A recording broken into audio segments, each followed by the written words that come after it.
मेरे प्यारे बच्चे, मैं जानता हूँ तुम मुझसे बार बार ये सवाल पूछ रहे हो कि आप कहते हो कि तुम दोनों का मिलन होने वाला है, फिर ऐसा क्यों नहीं हो रहा है? क्यों तुम्हें इतना इंतज़ार करना पड़ रहा है? क्यों वो समय नहीं आ रहा है जब तुम दोनों पहले की तरह एक साथ होगे, तुम दोनों के बीच की जो भी गलतफहमियां हैं वो दूर हो जाएं? मेरे बच्चे, मैं तुम्हें यहाँ समझाने आया हूँ कि कुछ भी अच्छा प्राप्त होने में समय लगता है। जिस तरह किसी भी रिश्ते को ख़त्म होने में समय लगता है, धीरे धीरे चीज़ें खराब होती हैं और फिर एक ऐसा समय आता है जब वो रिश्ता समाप्त हो जाता है। ठीक उसी तरह ये जो तुम्हारा रिश्ता खराब हो गया है, उसे फिर से ठीक होने में थोड़ा समय लगेगा। मैं जानता हूँ कि तुम अभी बहुत परेशान हो, तुमसे सब्र नहीं हो रहा है। तुम जल्द से जल्द यही चाहते हो कि वो फिर से तुम्हारे जीवन में आ जाए। और यदि तुम दोनों के बीच सब कुछ सही है, लेकिन तुम्हारे परिवारजनों की वजह से तुम दोनों एक दूसरे से अलग हो, तो तुम्हारे मन में यही है ना कि सब कुछ सही हो जाए, सब मान जाएं। यानी तुम किसी भी तरह से अपने प्रेमी के साथ रहना चाहते हो। तो मेरे बच्चे, इन दोनों ही परिस्थितियों में तुम्हें थोड़ा सब्र रखना होगा। थोड़ा संघर्ष तो है, क्योंकि तुम कुछ बहुत ही अच्छा पाना चाहते हो, सबसे बड़ी इच्छा को पूरा करना चाहते हो। इसलिए तुम्हें थोड़ा सब्र तो करना ही पड़ेगा, संघर्ष भी करना पड़ेगा। क्या तुमने मेरे जीवन को नहीं देखा? जब मैंने सती को खो दिया था तो मैं भी तो तुम्हारी ही तरह व्याकुल था। बरसों तपस्या करनी पड़ी मुझे, बरसों इंतज़ार करना पड़ा, तब मैंने पार्वती को पुनः पाया था। और इसी प्रकार पार्वती को भी मैं इतनी आसानी से नहीं मिला था। सालों के संघर्ष, सालों की तपस्या के बाद ही पार्वती ने मुझे पाया था। आज तुम यही कहते हो ना कि जिस तरह हम दोनों की जोड़ी है, ठीक उसी प्रकार तुम दोनों की जोड़ी को मैं बनाऊं।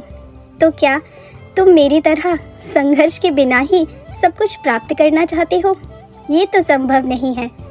बस मैं अपने संदेश के माध्यम से तुम्हें यही समझाता हूँ कि जो चीज़ तुम्हें चाहिए उसके पीछे तुम लगे रहो।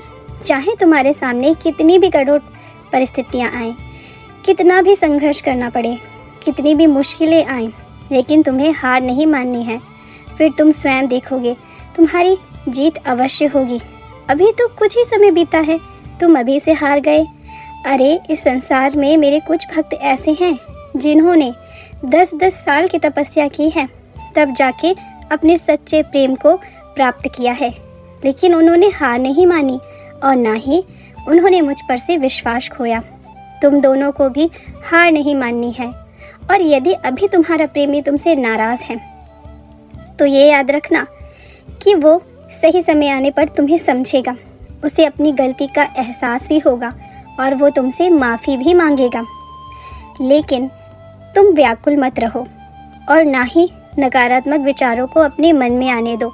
यदि तुम्हारा प्रेम सच्चा है और तुम्हारा प्रेमी सच में तुम्हारे लिए बना है, तो वो अवश्य तुम्हारे जीवन में आएगा।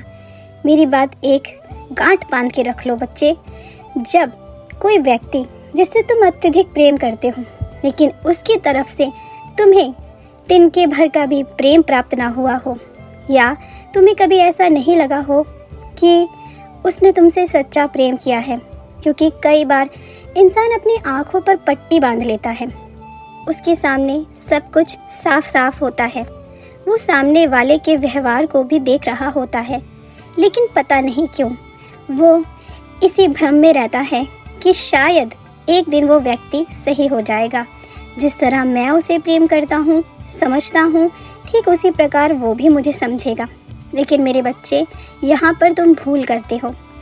यदि तुम दोनों एक दूसरे से सच में प्रेम करते हो तो वो तुम्हें नज़र आएगा। गलती सबसे होती है, नाराज़ भी हर कोई एक दूसरे से होता है। लेकिन यदि तुम्हें हर बार ही ऐसा लगे कि वो तुम्हारा अपमान कर रहा है, तुम्हें समझ नहीं रहा है, तुम्हें महत्व नहीं दे रहा है, तुम्हारी बातों से उसे फ़र्क नहीं पड़ता, तुम्हारी संवेदना उसे नहीं दिख रही है, तो मेरे बच्चे, वो तुम्हारा सच्चा प्रेमी नहीं है। वो तुमसे प्रेम नहीं करता है, वो केवल तुम्हारा उपयोग कर रहा है। इस बात को तो तुम्हें स्वयं ही समझना होगा, क्योंकि ये सारी बातें तुम उसके व्यवहार से समझ सकते हो। किंतु तुम फिर भी मुझसे प्रार्थना करो कि महादेव मुझे तो वही व्यक्ति चाहिए। तो याद रखना, तुम्हारी बार बार की प्रार्थना से हो सकता है मैं तुम्हारी बात को सुन लूँ और उस व्यक्ति को तुम्हें दे भी दूँ, लेकिन तुम कभी उसके साथ खुश नहीं रह पाओगे। इसलिए मेरे बच्चे, जीवन में सबसे बड़ा चुनाव जीवन साथी का होता है, जिसका चुनाव तुम्हें बहुत सोच समझ के करना है, भावनाओं में बहकर नहीं। हमेशा उस व्यक्ति को अपना जीवन साथी चुनो जो तुम्हें प्रेम करता है, तुम्हें समझता है, तुम्हें महत्व देता है, ना कि जिससे तुम प्रेम करते हो। क्योंकि तुम तब तक ही किसी व्यक्ति से प्रेम कर सकते हो जब तक वो व्यक्ति तुम्हारी भावनाओं को समझेगा। जिस दिन तुम देखोगे कि वो व्यक्ति तुम्हारे प्रेम को समझ ही नहीं रहा है, तुम्हें उस व्यक्ति से नफरत होने लगेगी। और मैं नहीं चाहता कि तुम्हारे जीवन में कोई ऐसा व्यक्ति आए जो कि तुम्हारी सारी खुशियों को समाप्त कर दे। मेरे बच्चे, इसीलिए तुम्हें सब्र करना है। तुम्हारा प्रेम ही यदि तुम्हारा सच्चा जीवन साथी है तो वो तुम्हें अवश्य मिलेगा। और यदि तुम किसी ऐसे व्यक्ति की प्रार्थना कर रहे हो जो तुम्हारे लिए नहीं बना है, तो मेरे बच्चे, तुम व्यर्थ ही अपना समय बर्बाद कर रहे हो। क्योंकि तुम्हें अपने आप को समझने की आवश्यकता है, अपनी इच्छाओं को समझने की आवश्यकता है, और क्या तुम्हारे लिए सही है और क्या गलत है, इस बात को भी समझने की आवश्यकता है। मैं जानता हूँ कि कभी कभी तुम्हें मेरे कुछ निर्णय दुखदाई लग सकते हैं। तुम्हें लग सकता है कि मैं कठोर हो गया हूँ, मैं अपने भक्त की इच्छा को नहीं समझ रहा हूँ, कष्ट को नहीं देख रहा हूँ। तुम इतना रो रहे हो, गिड़गिड़ा रहे हो, लेकिन क्यों मैं तुम्हारी बात को नहीं सुन रहा हूँ। तो मेरे बच्चे, याद रखना, जब भी तुम्हें ऐसा महसूस हो तो तुम्हारे सामने दो परिस्थिति हैं। या तो जिस चीज़ की प्रार्थना तुम कर रहे हो वो तुम्हारे लिए उचित नहीं है, इसीलिए मैं तुम्हें वो नहीं दे रहा हूँ। और या हो सकता है कि तुम मुझसे बहुत बड़ा कुछ मांग रहे हो, जिसे पाने के लिए तुम्हें संघर्ष करना है। ऐसे आसानी से तो मैं कुछ भी किसी को नहीं देता। मैं पहले परखता हूँ, परीक्षा लेता हूँ कि जिस चीज़ की तुम इतनी प्रार्थना मुझसे कर रहे हो, क्या तुम सच में उसके काबिल हो, क्या तुम उसको संभाल कर रख पाओगे। बस मेरे बच्चे, या तो तुम्हारी वही परीक्षा चल रही है, या जिस चीज़ की तुम प्रार्थना कर रहे हो वो तुम्हारे लिए नहीं है। इन दोनों सवालों के उत्तर तो तुम्हें स्वयं ही खोजने होंगे। तुम जिस चीज़ के पीछे भाग रहे हो, क्या सच में तुम उसके काबिल हो या वो चीज़ तुम्हारे काबिल है, इस बात पर तुम्हें काम करना होगा। और अपने बाबा पर विश्वास रखो, वो तुम्हें ऐसे हारने नहीं देंगे। तुम्हारे जीवन में तुम्हारा सच्चा प्रेम अवश्य आएगा, और जिस दिन वो आएगा ढेर सारी खुशियाँ देगा तुम्हें। तब तुम स्वयं मेरा धन्यवाद करोगे, और तब तुम्हें पता चलेगा कि मैंने सदैव ही तुम्हारा अच्छा ही सोचा है।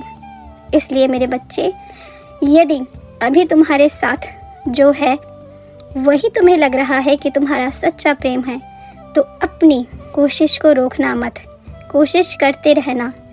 फिर तुम स्वयं देखोगे कि शीघ्र ही तुम दोनों एक साथ होगे और सदा के लिए खुश रहोगे। ज़्यादा जल्दबाजी में जो चीज़ हमें प्राप्त होती है वो जीवन में हमारे साथ अधिक समय तक नहीं रहती, और ना ही हम उसकी कद्र कर पाते हैं, क्योंकि वो हमें आसानी से मिलती है। लेकिन जिस चीज़ के लिए हमने बहुत संघर्ष किया होता है, जब वो हमें प्राप्त होती है तो हमारी खुशी अलग ही तरह की होती है, और हम जीवन भर उसकी कद्र करते हैं। यही कारण है, यदि तुम्हें तुम्हारा प्रेम मिलने में समय लग रहा है, चिंता मत करो मेरे बच्चे।